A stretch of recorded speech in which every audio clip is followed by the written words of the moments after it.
Bonjour, j'ai le plaisir de vous présenter à travers ce court diaporama commenté quelques éléments de discussion et de réflexion sur la physiologie vigne-raisin. Et bien sûr, nous allons parler aussi des facteurs du climat. Aujourd'hui, lorsque l'on raisonne les pratiques culturales et le fonctionnement de la vigne, il est proposé de raisonner dans le cadre d'une approche intégrée, comme le montre cette diapositive que je n'ai pas trop le temps de détailler. En deux mots, disons quand même qu'il faut considérer le continuum sol, plante, atmosphère. Dans le cadre de la gestion d'un vignoble et dans le cadre du changement climatique, il existe des leviers d'action pour améliorer le fonctionnement de la vigne, corriger le fonctionnement de la vigne. Il existe des outils dans la boîte à outils. Alors bien sûr, il y a des outils qui auront des effets court terme, comme par exemple une irrigation d'appoint. Il y aura des outils ou des moyens qui auront des effets moyen terme, comme par exemple l'enherbement ou rehausser la matière organique des sols, refaire vivre les sols, s'intéresser à la santé des sols, ou des leviers qui auront des effets beaucoup plus long terme, comme bien sûr modifier l'encépagement ou adapter les porte-greffes aux problèmes des vignobles concernés. Et ce sera aux vignerons et aux vigneronnes de choisir tel ou tel outil pour régler les problèmes qu'ils rencontrent, soit des outils à employer pour eux-mêmes, soit la combinaison d'un certain nombre de leviers d'action. Cette diapositive liste les quelques points que nous allons développer durant cette présentation. Bien sûr, chacun des points sera développé très brièvement et certains de ces points pourront faire l'objet d'autres séminaires au cours de l'année. Dans le cadre de la gestion intégrée d'un vignoble, bien entendu, la longévité, la pérennité du vignoble se gère dès la plantation en relation avec la qualité du matériel végétal. Vous savez tous ce qu'est un greffé soudé raciné et vous connaissez l'importance de la qualité du matériel végétal en termes de soudure, de connexion porte-greffe-greffon, de connexion vasculaire, en termes de qualité d'enracinement et aussi en termes de qualité de plantation. Suite à la plantation du vignoble, bien entendu, le système racinaire va s'installer et la morphologie, le fonctionnement, la profondeur d'enracinement sont des points cruciaux pour le fonctionnement et la physiologie de la vigne. Pour connaître son système racinaire, il est important de réaliser des profils racinaires, donc des fosses pédologiques, qui vont permettre de montrer l'implantation du système racinaire, sa morphologie, sa profondeur, et aussi qui vont donner des informations sur le type de sol et sur les différents horizons. Bien sûr, il faut, pour mieux connaître le sol, réaliser des prélèvements de sol et faire des analyses par des laboratoires agréés pour connaître la composition minérale du sol, sa texture, sa structure, etc. Connaître le système racinaire des vignes sur son vignoble permet aussi de prendre des décisions sur les pratiques culturales, de gérer au mieux les pratiques culturales. Cette diapositive donne quelques informations sur le système racinaire de la vigne. On connaît beaucoup de choses sur le système racinaire de la vigne, mais il y a encore beaucoup à apprendre, notamment sur le fonctionnement des racines. Je ne donnerai qu'une information importante ici, qui est celle de l'importance des racines fines, des radicelles, qui sont cruciales pour l'absorption de l'eau et des éléments minéraux. Autre information, dans la plupart des vignobles, le système racinaire se situe entre 20 cm et 1 mètre, 1 mètre 20 de profondeur.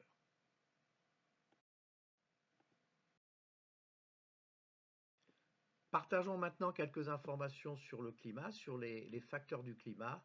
Et je me permets de rappeler que le climat est un des éléments fondamentaux pour le fonctionnement de la vigne et aussi pour le profil aromatique des vins. C'est la fameuse interaction cépage-environnement. Parmi les problèmes majeurs du changement climatique, il y a la variabilité interannuelle que vous connaissez bien puisque vous la vivez en tant que vigneron et vigneronne. Ces histogrammes montrent les variabilités entre millésimes en termes de quantité de pluie annuelle sur la région de Montpellier. Cela nécessite donc de la part des vignerons et des vigneronnes flexibilité et adaptation pour pouvoir réagir face à ces variations entre millésimes. Pour rester dans le cadre de notre approche intégrée de la gestion des vignobles, bien entendu, la taille de la vigne est une opération extrêmement importante qui affecte le fonctionnement physiologique de la vigne, qui peut affecter le fonctionnement physiologique de la vigne. En effet, si une vigne est mal taillée, si une taille mutilante est pratiquée, cela peut engendrer des nécroses au niveau donc de la partie interne des coursons et des bras, donc des nécroses du phloème et du xylème, pour employer des mots scientifiques, et donc perturber ou inhiber la conduction des sèves. Et bien sûr, cela conduit à de l'hétérogénéité au niveau du vignoble et cela conduit à la mortalité des coursons, des bras et des ceps dans le temps. Nous allons maintenant voir quelques aspects de la physiologie vigne-raisin. En tant que physiologiste, ce qui nous intéresse, c'est de connaître l'effet des facteurs du climat, le rayonnement, la température, l'eau, l'humidité de l'air, par exemple, sur le fonctionnement de la vigne et du raisin. Et c'est de connaître à la fois les effets positifs et les effets négatifs. Par exemple, une question qui est posée, c'est à partir de quelle somme de température élevée la vigne arrête de fonctionner. Le fonctionnement de la vigne est inhibé. La question se pose aussi pour l'eau. À partir de quel niveau de contrainte hydrique ou de stress hydrique, la photosynthèse est inhibée ou la maturation du raisin est inhibée. Ce sont donc ces questions-là qui nous intéressent en tant que physiologiste de la vigne lorsque l'on étudie son fonctionnement.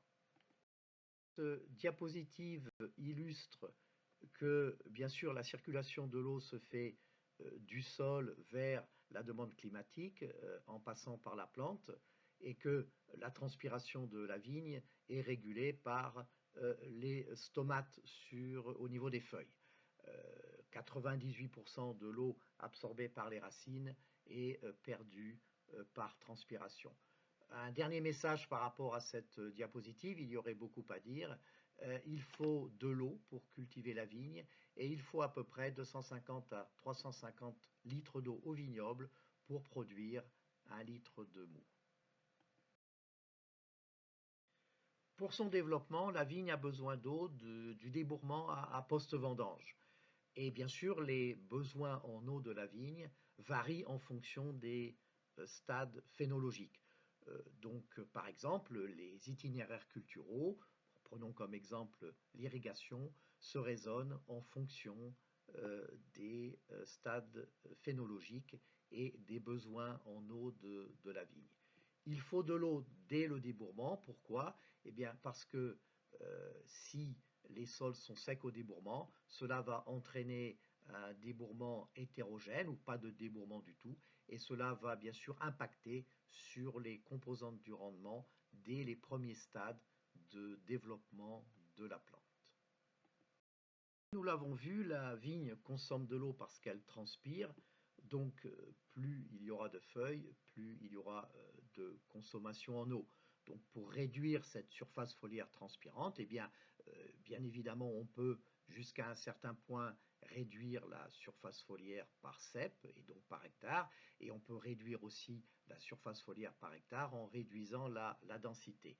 Et en réduisant la surface foliaire, bien entendu, il faut ajuster les rendements, donc réduire les rendements en conséquence.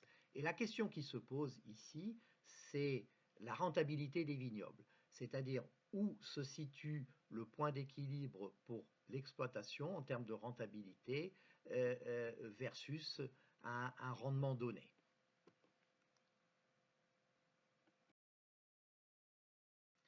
Lorsque l'on parle de l'effet de la température ou de l'eau sur le fonctionnement de la vigne, eh bien il faut mesurer. Et il existe aujourd'hui des méthodes et des outils qui permettent de mesurer la teneur en eau du sol, l'état hydrique de la vigne et la demande climatique. Si l'on veut raisonner le fonctionnement de la vigne et du raisin, il faut connaître l'effet de ces facteurs climatiques sur le fonctionnement de la vigne. Donc je répète parce que c'est important, il faut donc mesurer ces facteurs du climat. Nous allons maintenant parler de la baie. Le fruit de la vigne, c'est la baie, ce n'est pas la grappe. Cette diapositive illustre le développement d'une population de baies. Et comme vous le savez, le développement d'une population de baies se déroule en 3 étapes.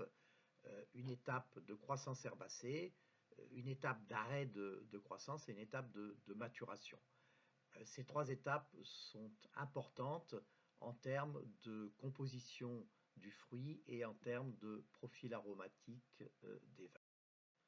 En effet, dès le stade de nouaison, donc après la floraison et la fécondation, la baie va fabriquer des composés très importants comme les tanins, les acides organiques, certains précurseurs aromatiques. Donc, durant cette étape, s'il y a des stress climatiques inappropriés, eh bien, la biosynthèse de ces composés va être inhibée, souvent de façon irréversible, et cela va impacter sur la qualité du raisin et le profil aromatique des vins. Cette phase de croissance herbacée est suivie par un arrêt de croissance des baies, et cet arrêt de croissance est important parce que pendant cet arrêt de croissance, dont la durée est plus ou moins longue en fonction de l'interaction cépage-environnement, eh bien les cellules au plan génétique vont préparer la maturation. Et à partir de la véraison, qui se définit comme le ramollissement du fruit, eh bien, les baies vont charger de l'eau et des sucres qui viennent de la plante ou éventuellement continuer à accumuler de l'azote, fabriquer les anthocyanes dans la pellicule, et tout ceci jusqu'au plateau de chargement en sucre. À travers cette diapositive, je souhaitais partager avec vous quelques informations sur la dynamique d'accumulation des sucres et d'eau dans une baie de raisin. En effet, à partir de la véraison, c'est-à-dire du ramollissement du fruit, la baie va accumuler des sucres jusqu'à une certaine concentration qui correspond à peu près à 10 ou 11% en alcool. Ces résultats ont été obtenus à partir de vignes modèles et ont fait l'objet donc de nombreuses publications. Et c'est pourquoi nous divisons la maturation en 2 sous-étapes, l'étape pré-plateau du chargement en sucre et l'étape post-plateau du chargement en sucre. Si l'on regarde en parallèle le chargement en eau ou l'accumulation en eau par baie, on est bien ici dans un raisonnement par baie, eh bien on s'aperçoit de façon caricaturale un petit peu que lorsque la baie rentre des sucres, en parallèle, elle rentre de l'eau. À partir du plateau de chargement en sucre, donc la ligne rouge en pointillé, eh bien, des travaux récents ont montré qu'il y a une interruption du fonctionnement du phloème, et à partir de ce moment-là, on peut dire que, eh bien, il n'y a plus de sucre ni d'eau qui rentre dans la baie, et comme il n'y a plus d'eau et de sucre qui rentrent dans la baie, mais que la baie peut continuer à perdre de l'eau par évaporation ou que la baie perd de l'eau par évaporation, eh bien à partir du plateau de chargement en sucre, l'augmentation de la concentration en sucre, donc du degré alcoolique, est essentiellement due aux pertes d'eau de la baie, je le rappelle, par évaporation. Donc on a bien deux phases très importantes durant la maturation, deux phases physiologiques importantes, pré- et post-plateau du chargement en sucre. Et ces indicateurs physiologiques nous sont d'une aide précieuse pour étudier le fonctionnement de la vigne, pour étudier par exemple l'équilibre entre la surface foliaire exposée et la charge, pour étudier l'effet d'une contrainte abiotique, c'est-à-dire l'effet des facteurs du climat sur le fonctionnement de la plante. Donc pour nous résumer, et tout cela a été largement publié, l'augmentation du degré alcoolique des vins n'est pas due au fait qu'il y a plus de sucre qui rentre dans les baies, mais est due au fait que la baie perd de l'eau, et à ce niveau-là, donc, le microclimat des grappes qui conditionne l'évaporation de l'eau des baies est quelque chose qui est très important à considérer. Dans un vignoble, et comme nous l'avons dit dans le cadre d'approche intégrée, eh bien, il n'y a pas que l'eau, il y a aussi la température qui va influencer le fonctionnement de la vigne. Et c'est aussi à ce titre que le microclimat de la canopée et des grappes est important. Donc la température est, comme vous le savez, un facteur climatique important, à la fois pour ses effets positifs. Par exemple, la température idéale pour la photosynthèse se situe aux alentours de 25 degrés, mais des excès de température associés aux vagues de chaleur peuvent provoquer des dégâts sur la vigne. On le voit ici avec de l'échaudage sur du grenache blanc, mais ces températures excessives vont aussi inhiber le fonctionnement physiologique de la vigne et du raisin. Il y aurait beaucoup de choses à dire sur l'effet de la température sur le fonctionnement de la vigne et de l'effet croisé température et état hydrique de la vigne, et cela peut faire l'objet de prochains séminaires si vous le souhaitez. Je voulais juste ici illustrer l'effet d'une vague de chaleur sur un essai que nous avons dans les Côtes-du-Rhône, ici c'est de la Syrah, où nous avons eu en août 5 jours avec des températures maximales supérieures à 40 degrés. Donc une vague de chaleur se définit par un nombre de jours supérieur ou égal à 35 degrés. Et l'on regarde cette figure qui nous montre le poids frais des baies avant et après la vague de chaleur. Avant la vague de chaleur, on a un poids moyen de baie de 1,68 grammes et après la vague de chaleur, on a un poids moyen de 1,2. Donc la chaleur a eu un effet sur l'évaporation de la baie, sur la perte en eau de la baie, sur des vignes qui sont irriguées. Donc l'on voit bien que il y a un effet combiné de l'eau et de la température. Nous allons terminer avec quelques informations sur la lumière.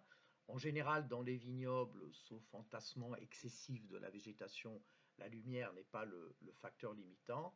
Et je voudrais aussi dire que l'éclairement des grappes, si le climat le permet, va influer sur le profil aromatique des vins. Donc la lumière joue un rôle important en termes de composition de la baie. Lorsque l'on parle lumière, température et état hydrique de la vigne, bien sûr, à un moment donné, il faut parler système de conduite.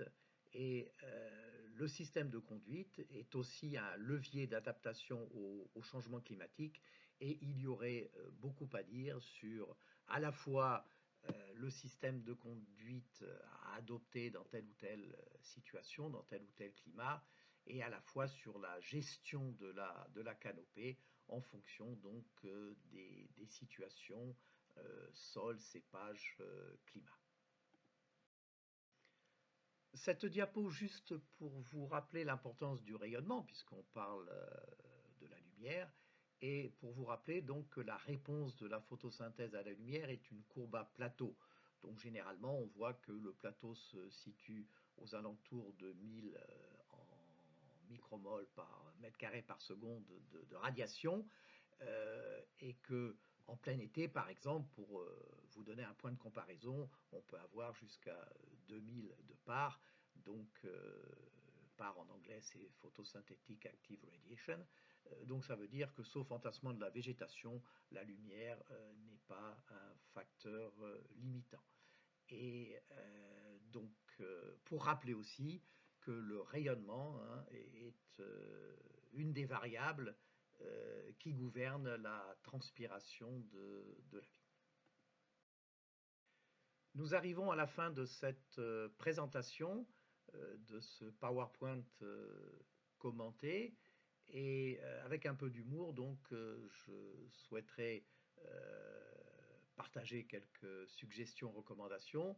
Bon, bien sûr, dans le cadre du changement climatique, vous l'avez compris, il faut être flexible et savoir s'adapter, et il y a des outils dans la boîte à outils. Bon, tout ça, bien sûr, c'est souvent plus facile à dire qu'à faire.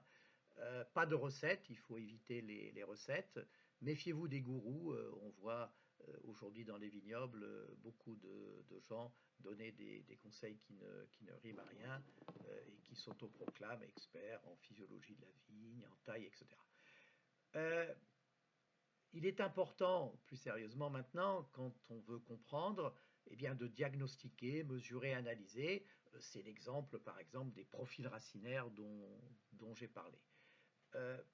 Par rapport à certaines adaptations au cahier des charges des appellations, eh bien aujourd'hui, pour certaines adaptations, on a suffisamment de connaissances technico-scientifiques pour pouvoir directement implémenter de nouvelles pratiques sans avoir à expérimenter pendant des années. Et tant mieux parce que dans le cadre du changement climatique, eh bien, suivant les problématiques, on n'a plus tellement le temps d'expérimenter, il faut agir. Et donc, cela me permet de terminer sur la phrase suivante. La vigne ne s'adapte pas au cahier des charges des appellations, ce sont les cahiers des charges des appellations qui doivent s'adapter à la physiologie de la vigne. Je vous remercie pour votre attention. Nous avons préparé cette présentation avec ma collègue Anne Pellegrino, qui est donc enseignante-chercheur à l'Institut Agro de Montpellier et avec laquelle je continue à travailler sur de l'enseignement et des programmes, certains programmes de recherche. Merci pour votre attention.